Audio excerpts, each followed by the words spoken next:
Asiahan on niin, että me suomalaiset tarvitaan parempia joululahjoja. Joulukinkku. Syödään kasviksia!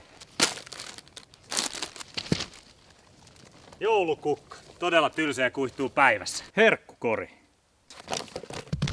Miesten Black Horse kalsarit. Punaviinipullo. Mitä sä ajattelet?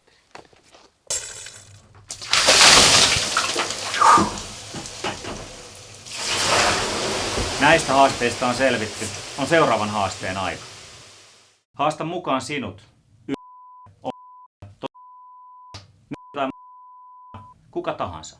Miettimään, minkälaisen lahjan annat asiakkaillesi, henkilöstöllesi, sidosryhmän jäsenille lahjaksi tänä jouluna. Taivaspus helvetti -kirja.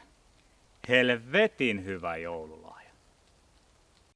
Tavoitteemme on lahjoittaa kirjat kokonaiselle ikäluokalle, innostaa heitä unelmiensa toteuttamiseen.